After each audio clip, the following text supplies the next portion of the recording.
What's up, snobs? Shane here to welcome you to the second annual Snobbies. This is where I get to tell you my favorite movies and performers and moments from the last year in film. Let's get started.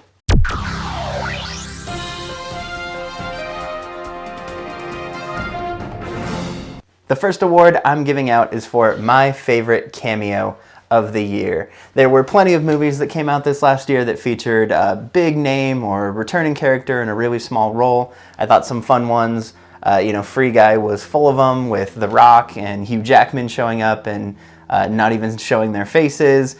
Cardi B made me laugh out loud with her cameo in F9 because I forgot she was in that movie until she took off her mask.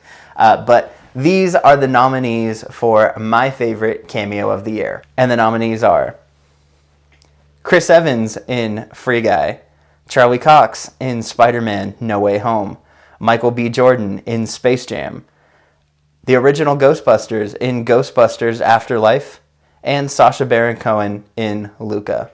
Obviously, there were some big returning characters there that had implications for their franchises. Charlie Cox coming in as Daredevil in No Way Home was a huge awesome moment in that movie that was full of huge, awesome moments. I thought Sacha Baron Cohen as the weird uncle in Luca was my favorite part of that movie. But for me, this award can only go to one person. There was one moment from a movie last year that the movie itself was not very good, but this moment was a standout, and I thought it was the perfect execution of a cameo, and that was Michael B. Jordan in Space Jam. The moment where the Looney Tunes are building up that they got Michael Jordan to come back, and you're sitting there watching like, I don't think Michael Jordan filmed something for this movie, but maybe they got him. And then Michael B. Jordan comes in, I thought was a great punchline and the best moment in that movie. So tonight's first snobby goes to you, Michael B. Jordan. Tonight's next award is Best Scene. There were a lot of great moments this year in film. A lot of moments that were big and epic, like Godzilla and King Kong's fight at the end of that movie, like the Flash running through time in Zack Snyder's Justice League. There were a lot of just moments that really brought the movie together in the ending. Like, I thought the ending of Nightmare Alley was really great. I thought the ending of In the Heights was a really feel-good moment. There were just some impressive visual moments, like the sandworm scene in Dune, but these are my nominees for my favorite scene of the year. Ruby sings for her dad in Coda, the ending montage in The Green Knight, the opening montage in The Army of the Dead, the rooftop conversation in Spider-Man No Way Home, and Everlasting Love in Belfast. I thought all of these scenes were masterpieces. I thought they were all just great pieces of storytelling. A couple of them made me cry. I think that moment where Ruby sings for her dad is just such a great moment. And if Coda ends up winning Best Picture, I think that's really the moment that puts it over the top. I thought that conversation between the three Spider-Men, where they come together for the first time and are able to give their different perspectives about where they're at in the journey and really be the only ones who can understand what the other is going through, was such a great moment. And if you've ever been in that place where you've lost someone or feeling, that the weight of the world, you just wish that you could talk to other versions of yourself to help you deal with it because you feel like no one else can understand what you're going through. And so I thought that was a really well executed scene. I thought the end montage of The Green Knight was just incredible. That thing where he goes through, man, I'm going to die one way or the other, and I can die like a man right here and, take responsibility for my actions, or I can run from this and be a coward, but eventually death is going to catch me, and so it's not a matter of if I die, but how. I thought was a really, really powerful moment. And then that opening montage from The Army of the Dead was just a really fun moment. If the whole movie had been like that opening montage, that would have been one of my favorite movies of the year. But I thought that really captured the fun of the premise. That really captured the appeal of zombies in Vegas. But my clear winner for this award, the snobby, goes to Everlasting Love in Belfast. I think this was the moment that really put this movie over the top for me. This idea where they're coming from a funeral and it's sad, and then you see them celebrating at the reception together and just enjoying life, and the look on Buddy's face when he watches his parents sing to each other and dance together, knowing that everything's going to be okay. I thought just really captured the fullness of life, just the sadness and the joy that's both possible. And so the snobby goes to Belfast. Our next award is for the most fun film of the year. These are the movies that maybe they had story issues, maybe the premise was ridiculous, maybe they're not, fine cinema, but they were just super fun to sit and watch. Some of the honorable mentions include Mortal Kombat. I remember when that came out, how excited I was and just how kind of dumb fun it was. Like I mentioned in the last category, Army of the Dead was a really dumb, fun movie. That could have been more fun, but I enjoyed it for what it was. Red Notice, I thought was exactly what this category epitomizes, where is it going to win any real awards? No. But did I have a blast watching The Rock and Ryan Reynolds just, bounce off each other? Of course I did. Godzilla vs. Kong, kind of, boring with all the human stuff, but watching two giant monsters punch each other in the face is always fun. So here are my nominees for the most fun film of the year. Bad Trip, F9, Barb and Star Go to Vista Del Mar, Free Guy, and Ghostbusters Afterlife. I had a lot of fun with all of these nominees. I always enjoy the Fast franchise. I think they are the epitome of dumb fun. If they want to send them to space, I'm here for it. Just more and more ridiculous and more fun. That's what I want out of those movies, and they consistently deliver. If you didn't get a chance to watch Barb and Star Go to Vista Del Mar, I think it's on Hulu. I strongly recommend it. It is just absurd in great ways. But there was one movie that when I walked out of it, it was just, man, that was fun. That is what going to the movies is about. And so this year's Snobby goes to Free Guy. I think Free Guy was just a perfect mixture of kind of a surprisingly moving and thought-provoking storyline with just all kinds of fun references to other films, a great Ryan Reynolds performance, and overall just a really fun tone. That was one of the best times I had at the movie all year. And so if you haven't seen it, I recommend checking it out because it's just a blast. Our next award is for my favorite screenplay of the year. This is a category that's near and dear to my heart. My degree is in screenwriting, and so when I watch a movie, this is the first thing I look for is how was the script? How was the storytelling, the dialogue, all of that goes into it. And there were some great movies this year. I thought Dune, being able to be a movie that you could actually understand, given all of the source material and everything it was working with, I thought that was an incredible feat. King Richard has been a movie that the script was kind of legendary for the last couple years for how well written it was, and so to see that executed on screen finally was really cool, and I thought did a great job of telling that story. There's movies like Coda that took, kind of a familiar concept, the typical coming-of-age high school story, and were able to put a unique spin on it. And I thought something like Pig is a very understated movie that went in a direction that most scripts would not have. Most scripts would have turned that into the John Wick version, but kind of the quietness of that I thought was really impressive.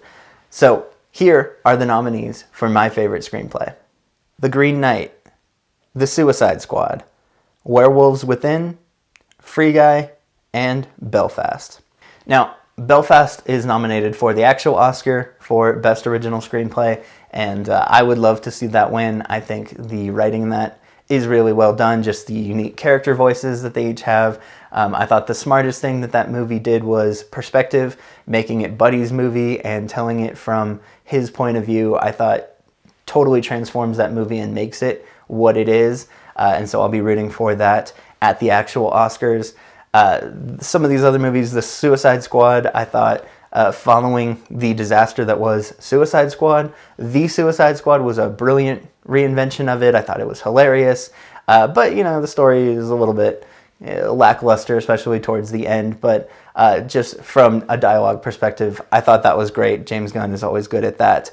Werewolves Within is another movie that a lot of people probably missed, but I thought it was hilarious. I thought it was a great adaptation and one of the sleeper hits for me this year. But for me, the best screenplay of the year, the snobby has to go to The Green Knight.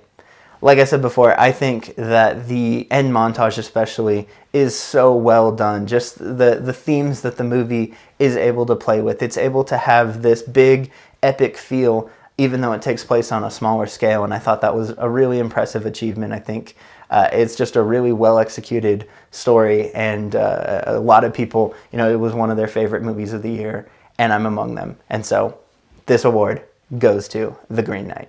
Let's move now into the acting awards, and we'll start with my favorite supporting actress of the year. There were so many great supporting, scene-stealing roles this year in film, especially from older actresses like Rita Moreno in West Side Story, who was great in that role, like Judi Dench in Belfast, who brought the right level of cranky and yet lovable to her performance. The girls from King Richard playing Venus and Serena were both great, trying to capture those icons.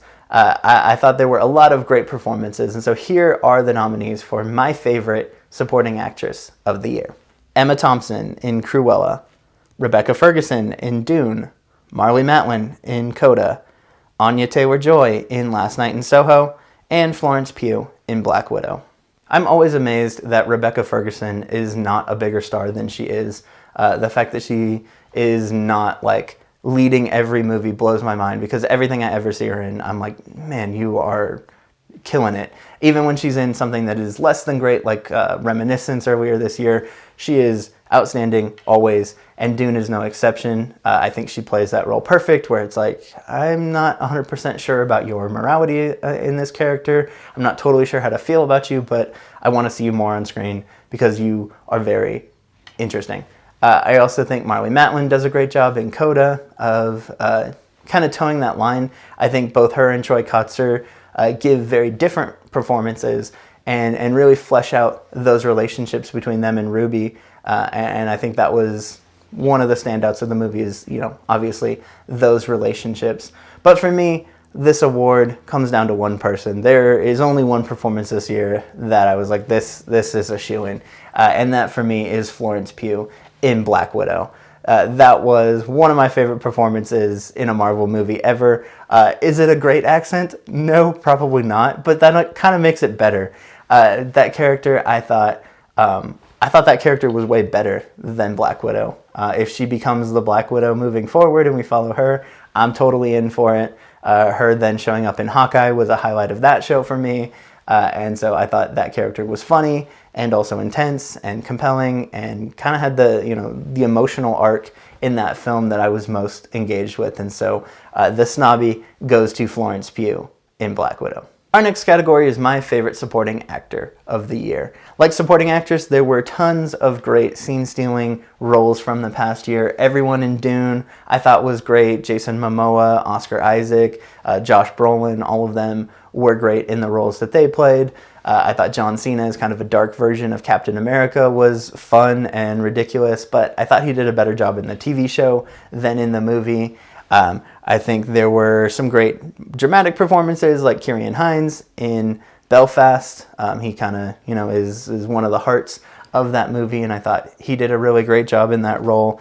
Tobey Maguire coming back in Spider-Man No Way Home was excellent. Kind of divisive, but I liked Jared Leto's performance in House of Gucci. He was kind of going for the Mario school of acting, but I thought, hey, he was doing something weird, and in a movie that, was a little bit formulaic, I thought his performance was what re-engaged me. Every time he popped up on screen, I was back invested in the movie. Here are the nominees. Paul Rudd in Ghostbusters Afterlife, Jamie Dornan in Belfast, Andrew Garfield in Spider-Man No Way Home, Willem Dafoe in Spider-Man No Way Home, and Troy Kotsur in Coda. I loved all of these performances a lot. I thought Paul Rudd was hilarious in his role in Ghostbusters. I thought he was the perfect choice for that.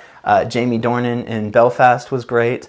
I think he really captures the way that, the kid looks up to his dad, and just kind of that you're always going to do the right thing, right? And that scene where the song from High Noon starts to play and he picks up the rock and, faces the kind of bully of the street, I thought was a great moment. Willem Dafoe is always great. He was in, a number of movies last year and was great in all of them, but I thought returning as the Green Goblin, he gives one of the best villain performances in the MCU. Troy Kotsur, I'm rooting for to win the Oscar for this category, and I think he will, but he was great, supportive, heartbreaking, endearing, all of that in Coda. But my snobby goes to Andrew Garfield in Spider-Man No Way Home. Andrew Garfield gave an incredible year of performances last year, from Spider-Man to Tick, Tick, Boom to The Eyes of Tammy Faye. I think he was in, a bunch of very different movies and was excellent in all of them. And for me, he, I think, captures Spider-Man in a great way. He, kind of got the short end of the stick by being in the worst movies of Spider-Man, but he gave good performances within them. I thought him and Emma Stone were kind of the only reason to see those movies. And so I was thrilled that he got to come back. And from the trailer, I was, hoping that he would be the one to catch MJ when she falls and kind of redeem himself. And so that moment was so great. And, I think in the movie, his Spider-Man is in a very different place than the other two. He's kind of in the middle of the journey. And I thought his moments, especially with Tobey Maguire, who's, kind of the older, wiser one, telling him like, no, it gets better. We get through it eventually, I thought was great. And so he earns this year's Snobby for my favorite supporting actor performance. All right, and now to the big awards of the night. This is the Snobby for my favorite leading actress performance. There were a number of really strong performances. I think Jessica Chastain in The Eyes of Tammy Faye is great. You kind of, if you are not familiar with the real Tammy Faye, then you might be like, what is she doing? But you watch interviews and she nails it. The mannerisms, the voice, all of it is perfect. I thought Nicole Kidman, she got a lot of backlash when she was cast as Lucille Ball, and she really captures kind of that gruffer side of this iconic actress, but I thought she did a great job. I thought Rachel Zegler did a great job in West Side Story. She kind of steps in and, is obviously newer to acting, but I thought her performance was really strong. And so here are the nominees for my favorite performance by an actress. Awkwafina in Shang-Chi and the Legend of the Ten Rings. Milana Vayntrub in Werewolves Within. McKenna Grace in Ghostbusters Afterlife. Gemma Brooke Allen in Mixtape, and Amelia Jones in Coda. A lot of these performances lean towards comedic, but a lot of them were given by younger actresses. If you haven't seen Mixtape, that was one of my sleeper hits of the year, and the actress from that gives a great performance as this really likable kid who is struggling with grief and loss and identity, and I thought that was great. McKenna Grace in Ghostbusters, I think she was perfect. I think she's the reason that movie works so well. And her, kind of dry delivery of jokes and kind of this great performance as this lonely outsider really holds the movie together. I think also Milana Vayntrub in Werewolves Within. She's Lily from the AT&T commercials, but she is excellent in that movie and gives a pretty good range of a performance in that film. But for me, the Snobby has to go to Awkwafina in Shang-Chi. Awkwafina is one of my favorite actresses. I think she's great when she wants to be dramatic, like in The Farewell. But I think she's hilarious. And in Shang-Chi, I thought she was really funny. I thought she was the perfect kind of, counter to him and character to comment on everything that happens to him throughout that movie. I think the performance she gives in that is a scene stealer, and I'm super glad that she's part of the MCU moving forward because she's instantly one of my favorite characters in that world. Our next category is the Snobby for my favorite performance by a leading actor. This year there were a lot of strong performances, both comedic and dramatic. Sam Richardson in Werewolves Within was great as kind of this outsider coming into this zany world and trying to figure out what's going on. Ryan Reynolds in Free Guy was a standout for me. He's doing a little bit of the same Ryan Reynolds bit, but it works every time, and that's why he keeps doing it. I thought Timothée Chalamet in Dune was really strong. Kevin Hart in Fatherhood actually shows some acting ability. He's not just doing his same thing, and I thought that was a pretty good performance. Dev Patel in The Green Knight, I thought he captures that character and kind of the themes really well in his performance. And Bradley Cooper in Nightmare Alley was also a standout to me, especially that last scene where he brings it all home and it's just that one unbroken shot of his face and, leaves you kind of breathless. And so here are the nominees for my favorite actor. Will Smith in King Richard, Anthony Ramos in the Heights, Andrew Garfield in Tick, Tick, Boom, Javier Bardem in Being the Ricardos, and Nicolas Cage in Pig.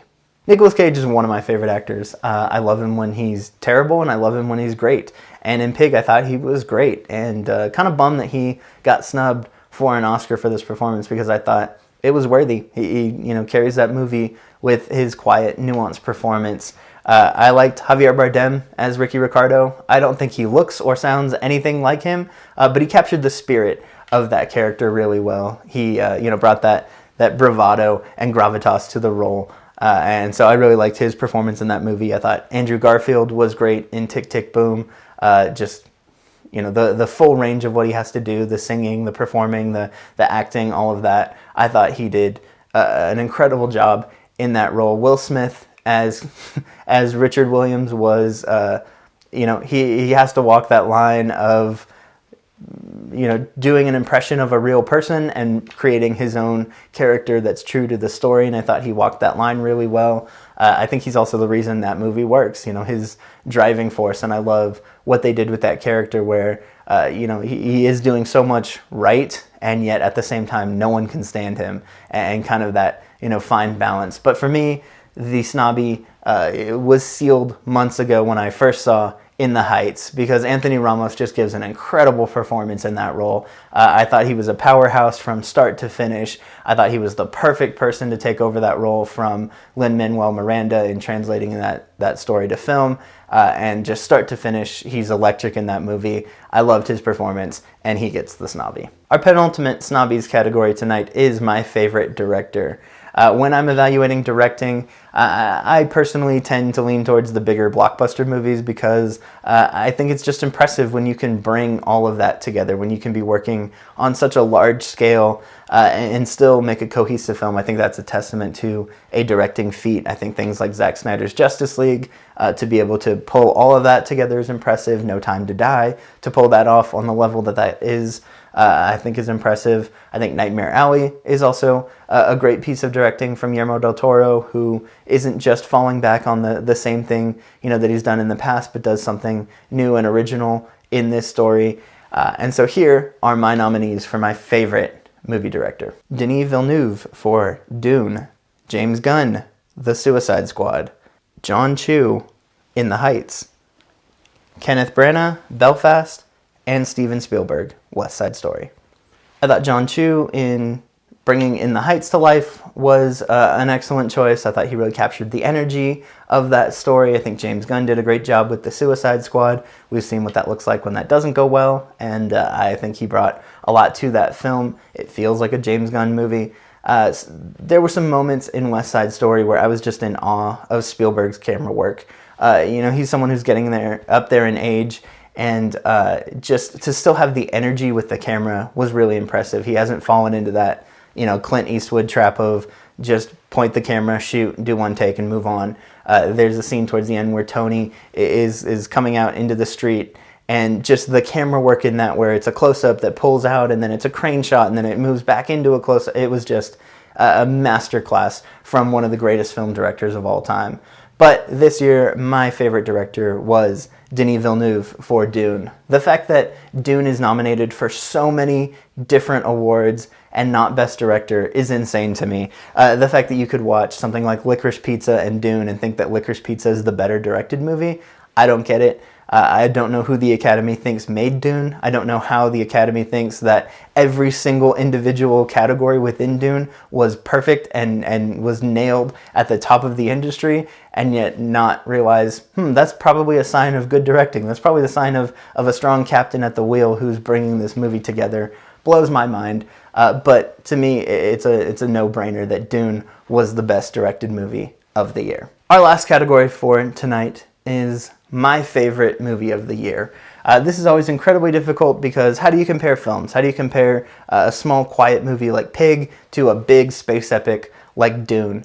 And so across the board in all different genres this year, I thought there were some great films. Some of my favorites of the year were Werewolves Within, Mixtape, two movies that you might have missed that I would encourage you to go check out because I really enjoyed them. Ghostbusters, The Green Knight, Encanto, No Time to Die, F9, Free Guy, Nightmare Alley, The Eyes of Tammy Faye, all movies that I loved. But here are my nominees for my favorite movie of the year. The Suicide Squad, Come From Away, Zack Snyder's Justice League, Spider-Man No Way Home, West Side Story, Coda, Cyrano, Belfast, In the Heights, and Dune. I thought this was a really strong year for musicals, and 3 of them make my nominees list. Cyrano, I thought was a great adaptation, and Peter Dinklage is great in that role. Even if the songs could have been catchier and, weren't my favorite, I thought that movie as a whole was very strong. West Side Story, I think, is a great reimagining of a classic.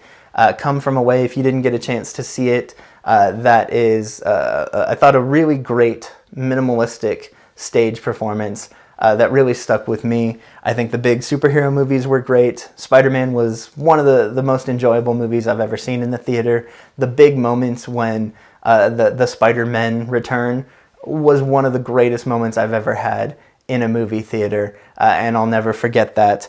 Zack Snyder's Justice League, I've been waiting for a good Justice League movie literally my entire lifetime, and so to see that done on screen in a much better way than it was before, I think was, a treat for me this year. In the Heights, like I already mentioned, was one of my favorite films. I guess that's 4 musicals.